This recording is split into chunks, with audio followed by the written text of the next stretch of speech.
So now obviously everyone knows the quality in that Liverpool side. Yeah. And you know the midfielders that they've got, whether it's Henderson, Wijnaldum, Fabinho, Milner, Oxlade-Chamberlain, now Thiago. You're spoiled for choice. Yeah, and you obviously then there's some players in that lineup like Milner and Fabinho who can play as backs, or Oxlade-Chamberlain who can play in that midfield, or he can play as one of the attacking wingers.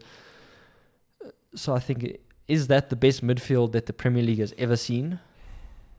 And now this is obviously now comparing it to midfields of past, of United, Arsenal, Chelsea, even lately with City's midfield when you had Toure, David Silva, De Bruyne, Fernandinho. Yeah, that one comes first to mind in recent, at least in recent times. De Bruyne, David Silva, Yaya Toure, and Fernandinho. That was just class.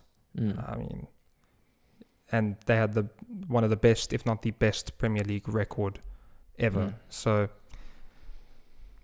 I think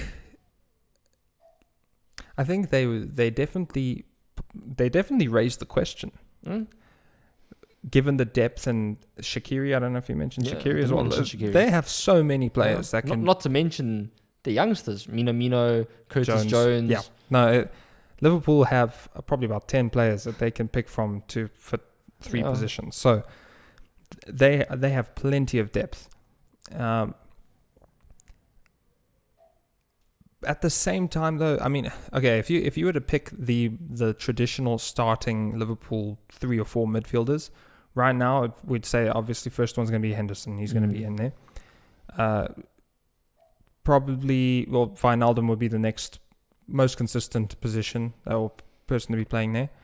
But who's the third one that goes in there?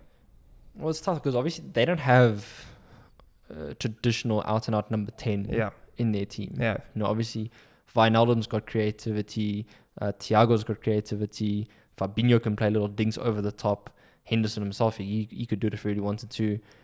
So it's tough, but I think for me, it depends on the team that you're playing against. I think if you want someone to go with a bit more creativity, I'd pick Thiago. I think that deeper lying midfield role, he can get forward, he can pick the pass. Also, it kind of frees up then Henderson a bit as well, and Wijnaldum. But if you're looking to be a bit more defensive, a bit more solid in the midfield, I'd go with Fabinho. I think he's an absolute midfield powerhouse. Yeah, he's probably the modern day Fernandinho now. Yes. He's taken over that mantle from Fernandinho, I think. Steal the ball back, create attacks. But yeah, really those three are probably those three are the ones that come to mind. I don't think anyone else is as consistently starting player. Yeah. So if I were to say those three, I don't think that's probably one of the best midfield teams, at least that has ever existed in the Premier League, or at least in recent times. Largely because I think most of the work in Liverpool's case is done by the forwards. I don't, as good as the Liverpool midfield is, I think a lot of players would benefit from playing right behind the likes of Salah, Mane, Jota, Firmino. You know, to have those players that you can pass the ball to. Geez, what midfielder is not going to do well? So it's a little bit harsh, but yeah, I think a lot of midfielders. That's why we see so many of Liverpool's midfielders play well, because they've got a lot of options. There's a lot of good players around. A lot of good players that they can pass the ball into, and they know that they'll receive it well, and then they'll do something with it. I think I agree with you on that. I think despite being a world-class midfield, I don't think it's the best that the Premier League has seen. Definitely, at least comparing it to City, and at least that lineup of City players, I'll 100% say that lineup of City players, in my memory, is the best midfield that I think the Premier League has seen. No, I think I'll have to agree with you. I mean, especially when they went through that phase when Toure was still playing, they had Lampard for the season. I think when you place with guys like that.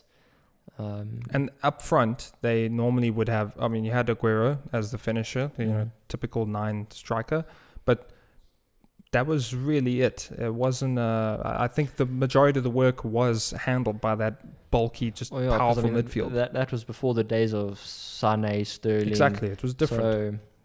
So, back when your wingers was Jesus Navas. Yeah. And when he was your winger, I mean, you compare that to the City team now in terms of their forwards. And so I agree with you in that. It was the midfield who 100% drove that City team. And I think obviously, like, if you look back at older teams like the United that had Scholes in it, Chelsea that had Lampard, Liverpool that had Gerrard, yes, world-class players. And obviously, everyone knows who they are and the potential that those teams had. And that's obviously peak Premier League season, as a lot of people remember it. But I think I would go with that City midfield as the 100%. Best midfield the Premier League has seen. 100%.